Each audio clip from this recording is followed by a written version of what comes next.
We're going to have 5 different people in to talk about what they do here at Hunt Electric, a job that was not here 5 years ago. The duties of risk management have been done at Hunt Electric as well.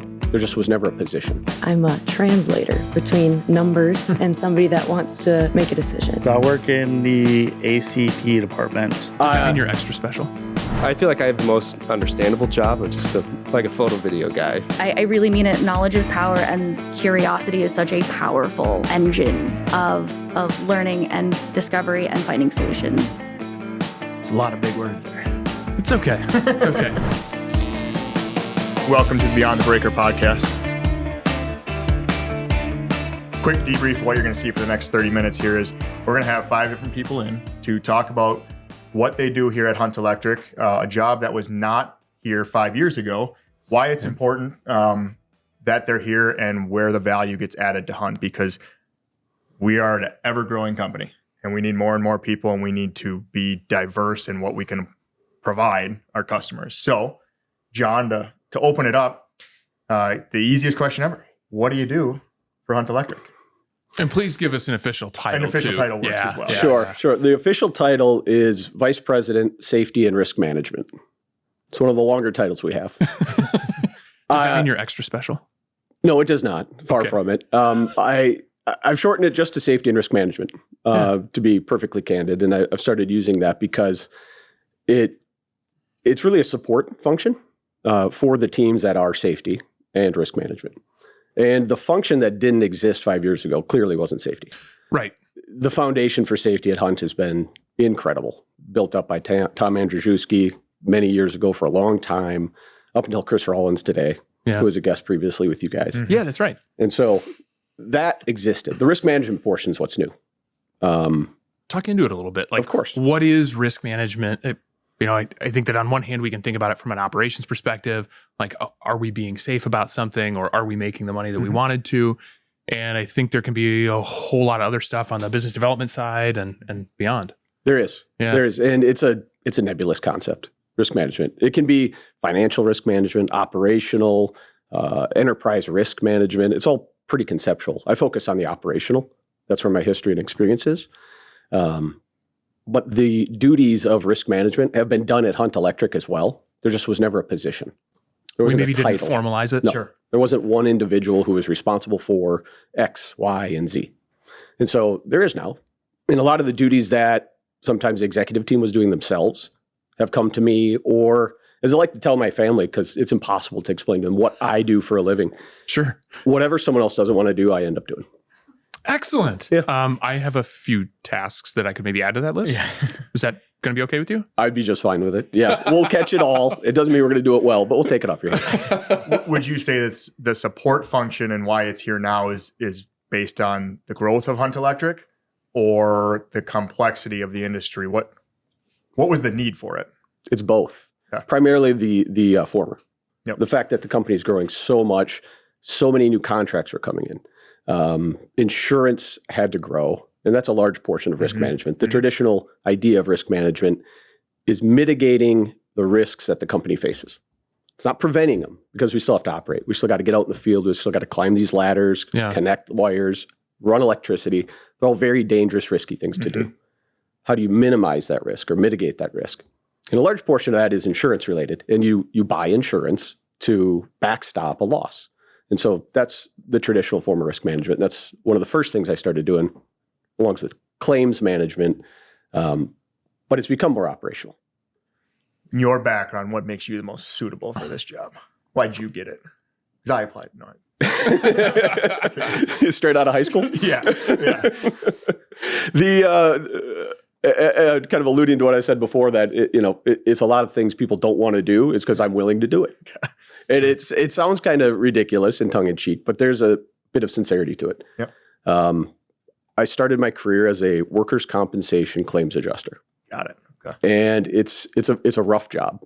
You don't get lots of high fives or hugs? You don't, not often. Okay. If anyone comes by the office looking for you, you're not there.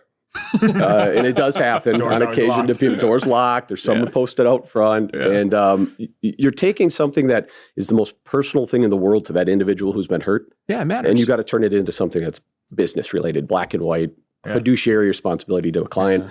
And it's kind of dirty work. You get yelled at a lot. You don't get compliments, as you said. Yeah. But it's a tremendous job because you learn legal litigation, medical terminology. I've read more rotator cuff surgery repair reports than any normal person should. You're going to scrub in on the next one? I would gladly do so. And All the stuff people don't want to do. Exactly. There's a little bit of this idea of dirty work, and it's enjoyable. And it does add value.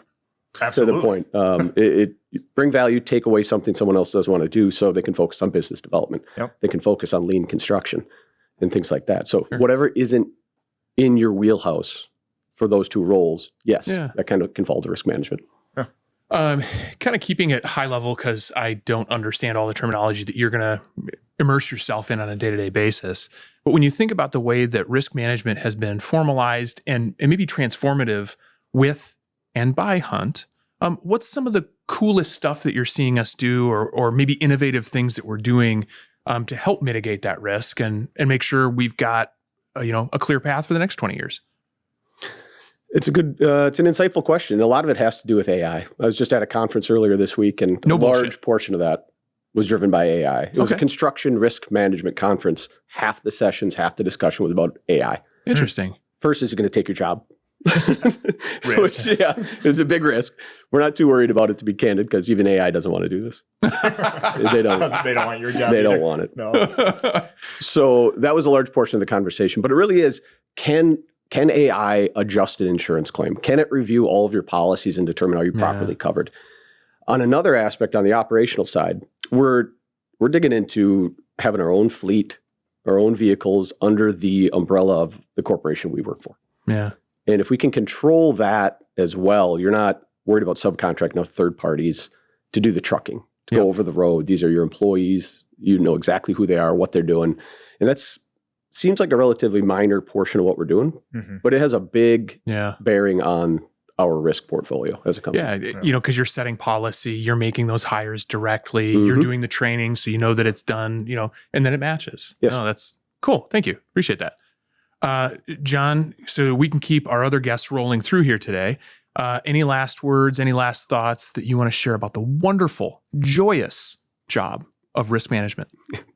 I would say it's more of like a pitch. It's that we want to take on more tasks that other people don't want to do. We do have some capacity. The team is growing, and we're happy to do it because we want to see our company succeed in its fabrication, its electrical work, trucking, and all that. That's what we're really here to do. We're simply a support function. Yeah. Well, thanks for helping move the needle. Thank you, John. Happy to do it. See ya. Yeah. All right. We're going to keep rolling, but we brought in another guest, the one and only Sophia Anderson. Hello. Yeah. There was some applause. I heard him. Thanks, guys. Whatever it may be. Sophia, thanks for joining us today. I know that this was maybe not your most desired thing to do for the company, but appreciate you being vulnerable and coming on the show to talk a little bit about what it is you do here. So would you please give us your title, and you're going to say it and then everybody's going to go, what the heck is that? So give us your best elevator pitch on what it is. So my title is Business Intelligence Developer. That is in the IT department.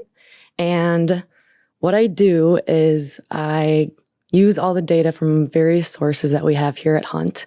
And my goal is to kind of extract the story or the insights or the trends out of that data and be able to give it to somebody so that they can make a better decision or optimize a process or make something that takes them 3 hours now only takes them 1 hour. So what I like to say is that I'm a translator between numbers and somebody that wants to make a decision. That's a really good way to put that. Yeah, thank you. I've never thought of it that way, but I'm going to steal that and claim it as my own from here on out. Go ahead. Translator of data to the everyday person. Yeah. And what tools are you using that we have available to us as all Hunt employees to translate or whatever? What's the language? We use ClickSense, which is a data visualization tool, but it does a lot more than just take data and make a pretty picture with it, right? There's scripting. I like bar graphs and pie charts. And we get there. We do get there eventually, but there's a lot of scripting behind the scenes, which is where I get to spend most of my time, and I love that.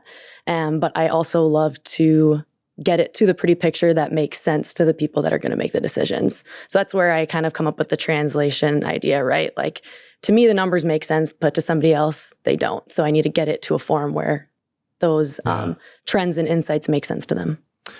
From a background perspective, why on earth would you head this direction, right? Like because I sit very near you in the office, and I've known you a little bit. This is your, what I would say, like first professional job like this. Why would you do this? How are you qualified to do this? I can type okay, but I don't think that I could do what you do. Sure. Well, I got my undergrad in math and then did my master's in data analytics because the only thing I've ever really liked or understood is numbers. I don't want letters unless I'm solving for X. Like that's about it. X and Y, that's it. That's all she gets. Yep. So that's what kind of pushed me towards this. And then when I was looking for my first job, there's a lot of different everyday roles or activities, right, that go into like being an analyst. Like there's just lots of different jobs out there that have the title analyst in them. And what I wanted was something that was technical. I wanted to be scripting or coding and actually like doing the cool stuff instead of just looking at the cool graphs. I wanted instead of just the interpretation side of it, exactly, like creating too. Exactly. I wanted to be more of the creation side. And then also my other thing was I really wanted it to be at a company that I got to be part of the whole process. I got to create, I got to teach people about what I created and then also see the everyday impact. Like, do they have less work now because I built in this tool? Or are they able to make better decisions now? I didn't want to be at some super big company where I do this one thing and then I don't know if it really helped anyone. Yeah. So that's what's so cool about like getting to do it here is because I get to see and hear from the end users the impact it made. Yeah.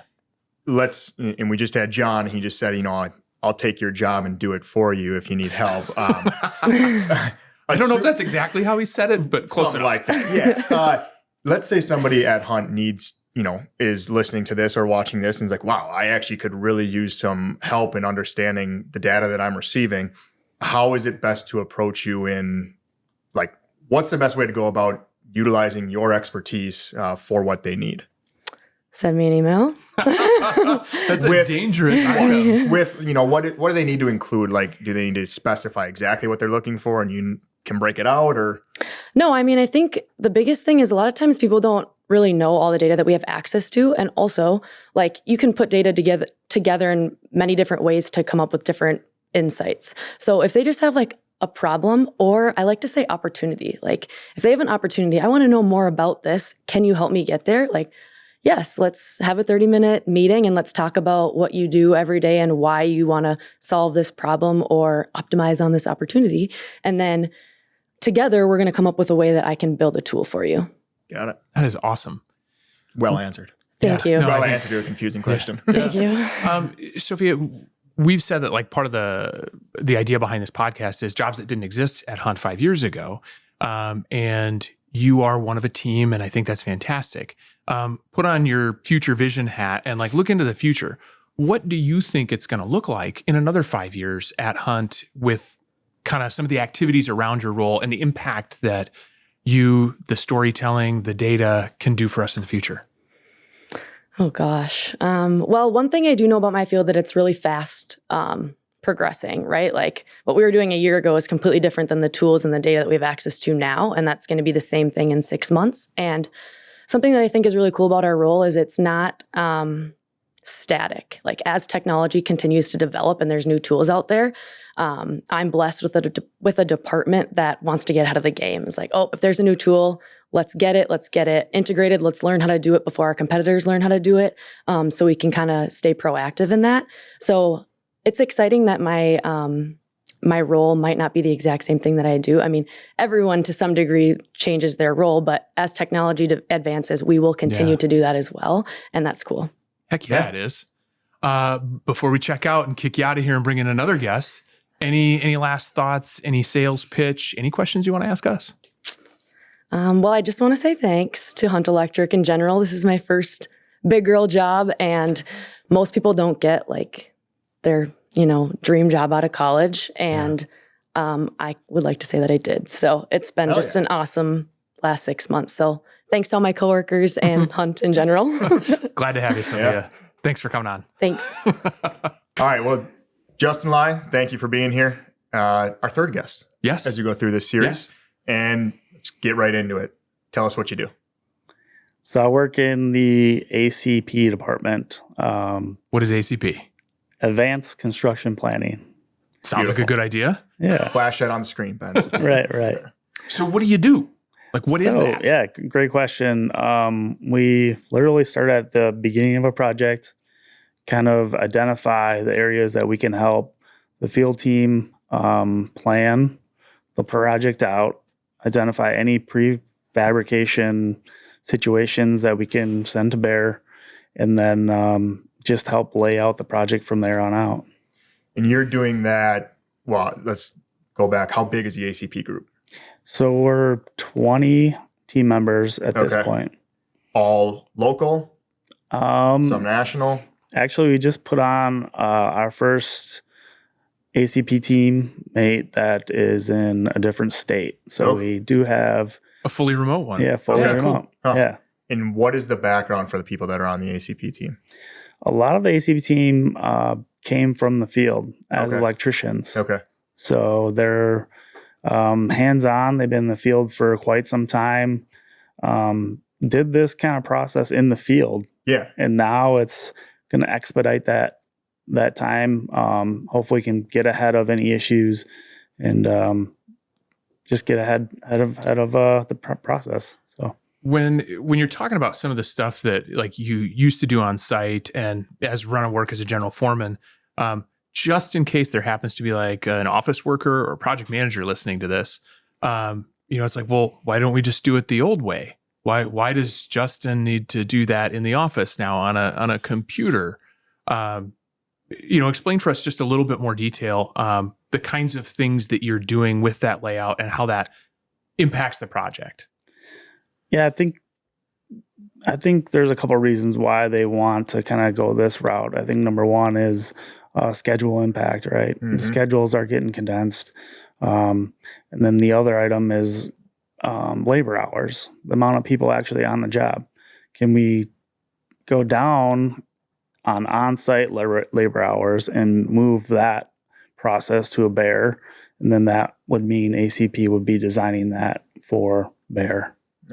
I think it goes back to a little bit about John at the beginning of this episode, right? It's the risk mitigation. Yeah. Okay, what can you identify as somebody who's actually experienced it in the field? Yeah. Yes, you're still looking at drawings. We haven't even mobilized yet, but what can you identify early Correct. that's going to mitigate the risk that labor, schedule, everything that comes along? And Absolutely. what is that field experience? I mean, we have a great engineering team, Mhm. but obviously there's something to seeing things in the field and how to translate that onto a computer. What would you say is the biggest strength of that or a value to that? Yeah, I think just the team that we have is put their hands on a lot of these situations already. Mm-hmm. We know what's actually going to work in the field. Like, what's the best way? Because you've touched it with your two hands, or Yeah. you've had to haul it up a ladder Yeah, and try exactly. and connect it. It's Yep. not 2D on a piece of paper. Right. Yeah. And And is there a communication aspect to that too? Just being able to actually, like Sophia said, translate what's Yeah, happening. language. Yeah, what's happening that's out there. great question. It's daily meetings with either team members together on a project or with the superintendents, Bear Manufacturing, the VDC team. It's communication is huge in our group, Mhm. and make sure we're all on the same page, moving towards the same end goal. So one of the themes of this this interview, these quick check-ins, is about the job didn't exist 5 years ago. Yeah. Can you imagine yourself 5 years ago? Yeah. Did you ever think that this would be a part of your job, is on a regular basis modeling and engaging this way? Not a chance.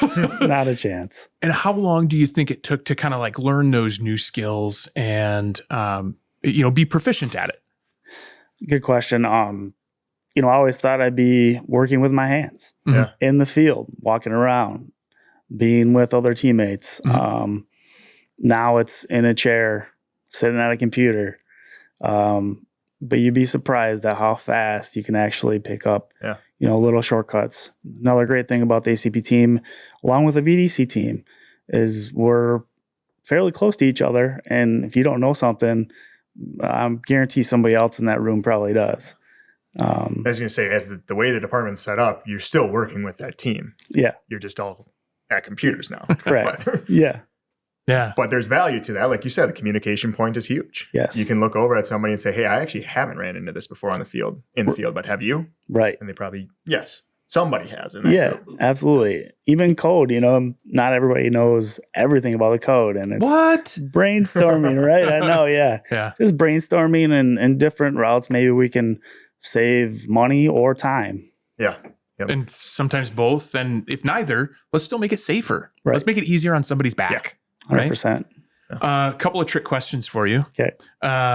When you talk about the experience that team has, what would you guess like the average experience is among those 20 folks? I would 15 say, years? yeah, 15 to 18 years experience In the field. in the field. Yeah. You have hundreds of years of experience to tap into. Yeah, That's freaking great. it is. The other part of the trick question, I've frankly forgotten. So maybe I'll remember it later. I got a trick question for you. What does ACP stand for? He told us at the beginning. Yeah, were you Advanced listening? Construction Planning. Nice. Yeah. But now I've remembered.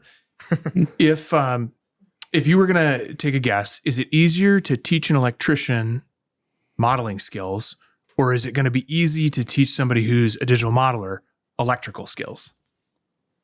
It's probably easier to teach an electrician modeling skills. Yeah, that's a great Good deal. question. Let's keep doing that and Yeah. help keep building your team out. Yeah. Yeah. Awesome. Good. Justin, before we get out of here, any last thoughts? No, just thanks for having me on the show, and go ACP. Yes. Right on. Go That was team. well Yeah. done. Yeah. Thanks, Justin. Yeah, thanks, guys. Cool. Get the heck out. Yeah, Appreciate you. Yeah, appreciate it. Well done. Yeah. Thank you. Kat and CISO, welcome to the party Thank and you. the podcast. As you're very well aware, we're asking some folks, hopefully not ridiculous questions, about jobs that didn't exist 5 years ago, Yeah. but now they do at Hunt. So could you please humor us, tell us what it is your job is called, and a little bit about what it is? Sure. I'm a learning and development specialist. I'm on the learning and development team. There's kind of, I segment this into two spaces as it relates to the company, where there's the more visible side that most people interact with through, IC webinars, the individual contributor webinars, and then MLD webinars, which is more targeted toward manager leadership development.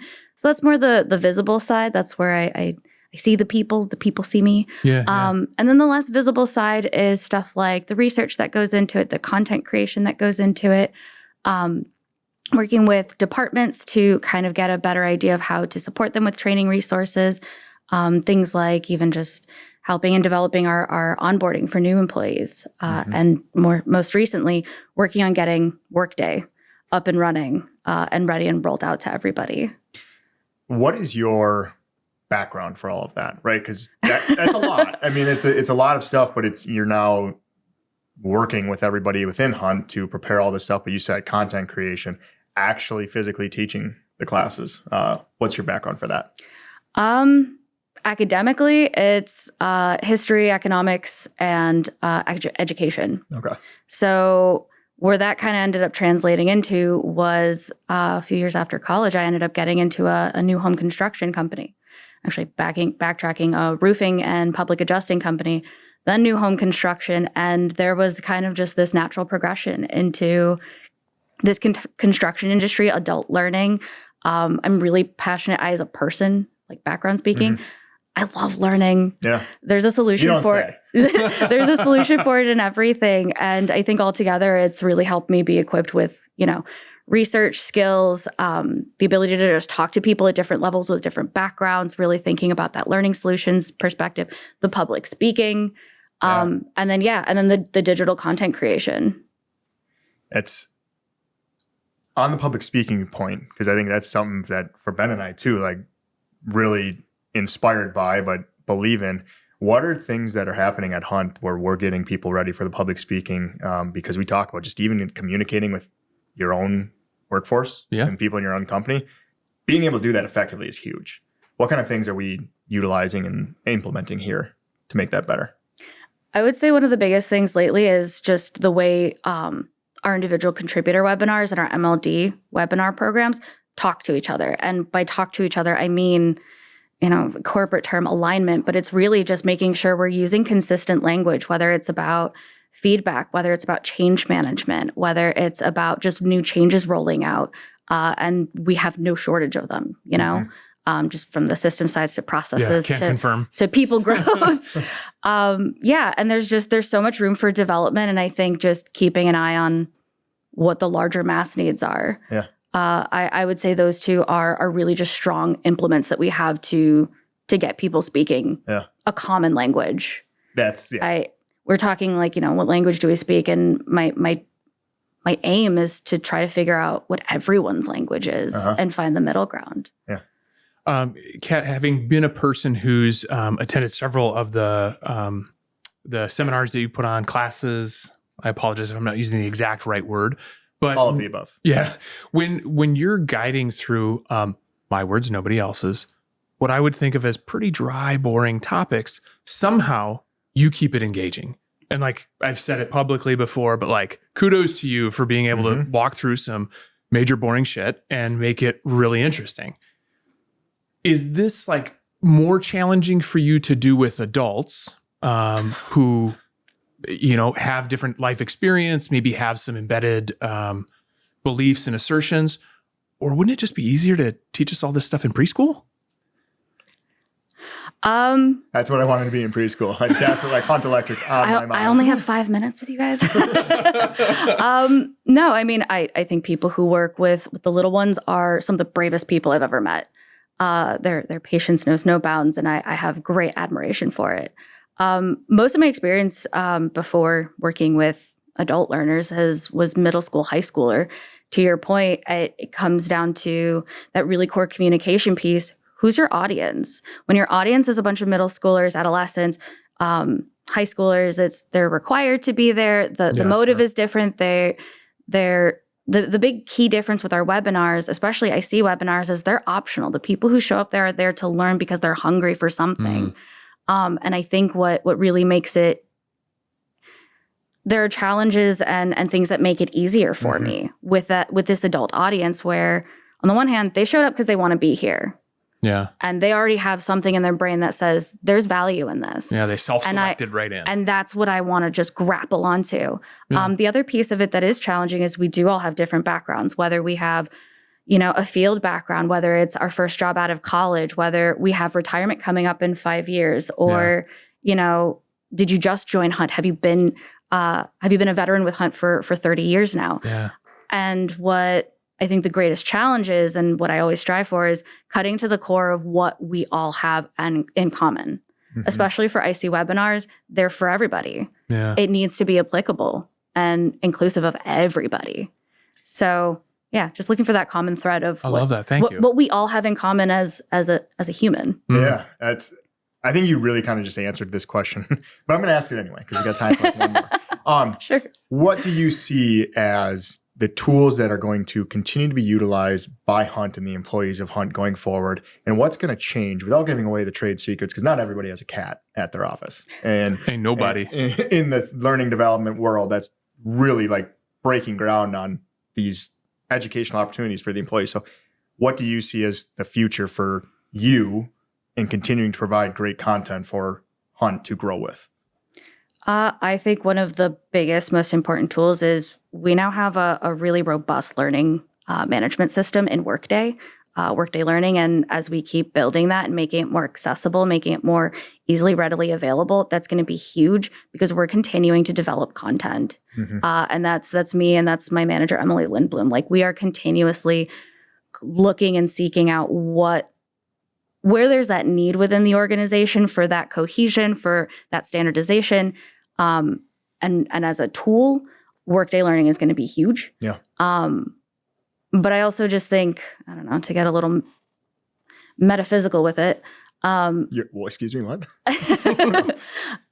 Just keep rolling. Yeah. Just to get a little meta with it, it's also just our brains. Yeah. I really mean it. Knowledge is power, and curiosity is such a powerful, just ceaseless, like perpetual engine of learning and discovery and finding solutions.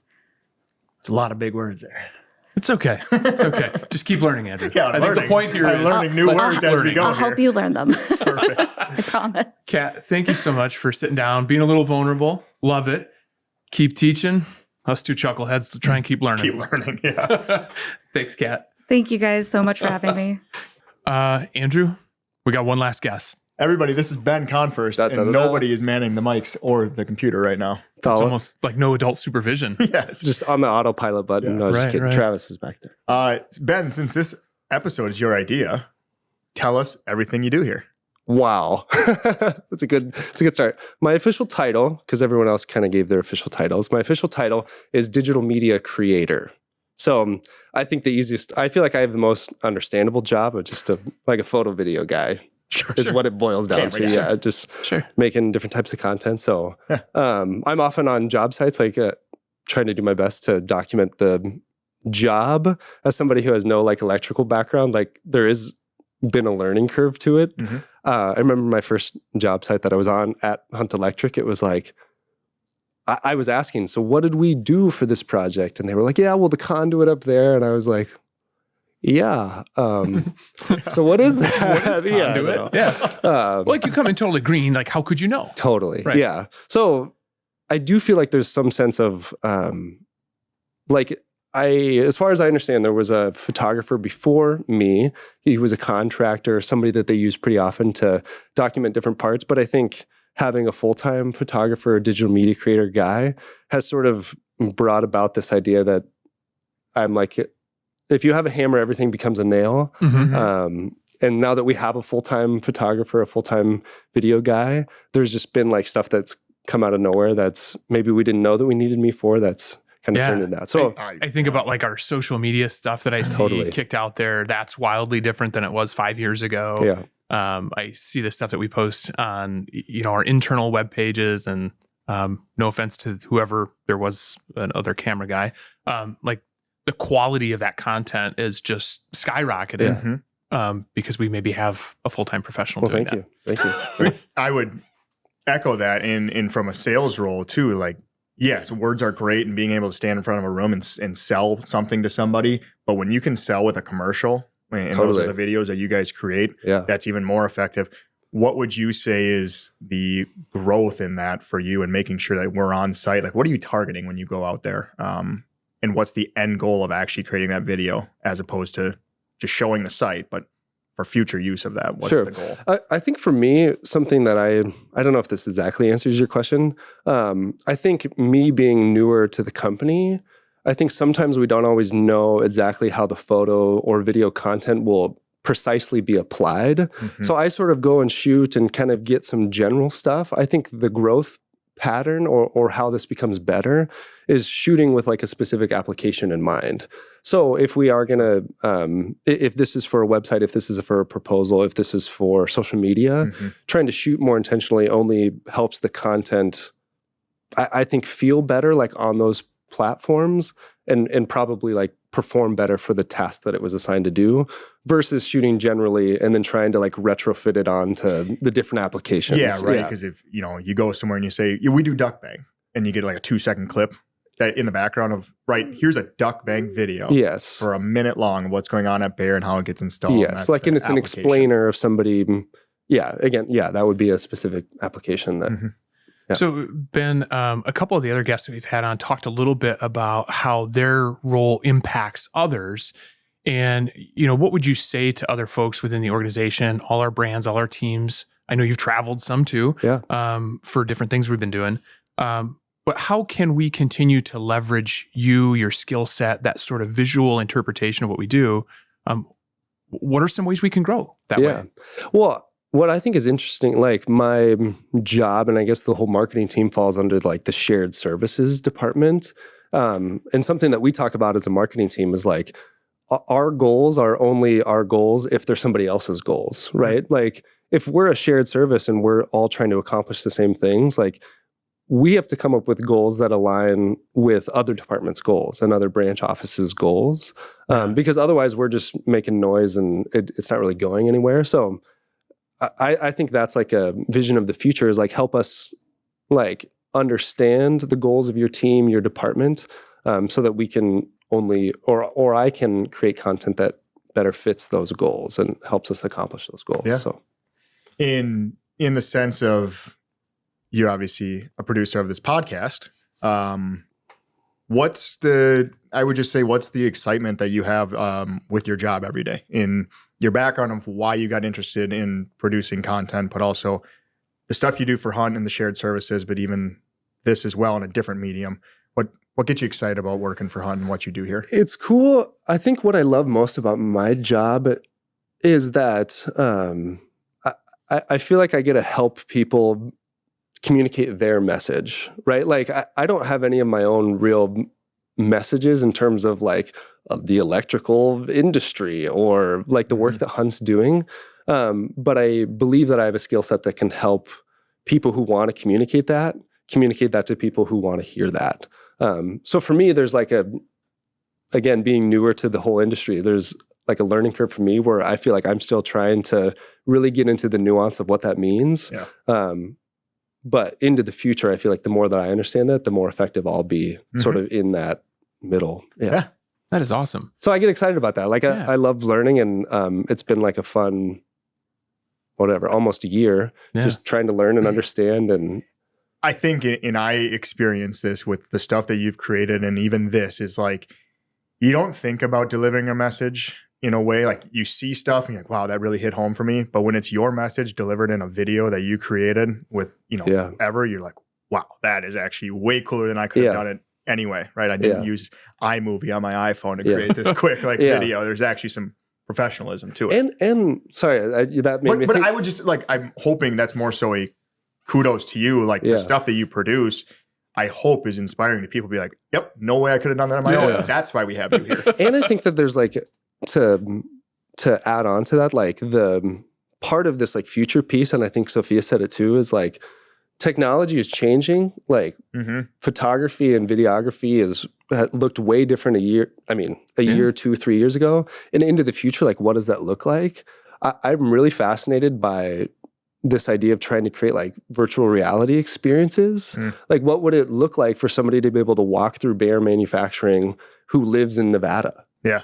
But they can walk through it, and that's, I think in my mind, falls under the idea of video, like 360, fully immersive video. They're not going to ask either one of us to do that. Yeah. No, that's a you But thing. I think that's like something that we could do. And I don't know, just exciting to think about. Like, that's another part that I love about my job, is like it will always be changing. And that gets me excited that it will always be changing. Ben, last question. If you couldn't be a photographer, media, camera guy, and you couldn't work for the marketing team here at Hunt, what is the job that you would want to do at Hunt? Don't do that to the mic. Sorry. Gosh, what would I want to do here at Hunt? That might be a stumpable question. This is the job I want to do. I don't want to do a different job. I don't know if I want another job. Yeah. I would respectfully decline and just retire, I guess. Yeah. Sure. All right. I hope your wife heard that and she knows that you're going to be a kept man. Yeah. Well, Ben, thanks so much for being on this side of the camera for a little bit and just being candid. It's clear you love your job and we appreciate what you do here. And let's move on. Thanks. Thanks, Ben. We're out.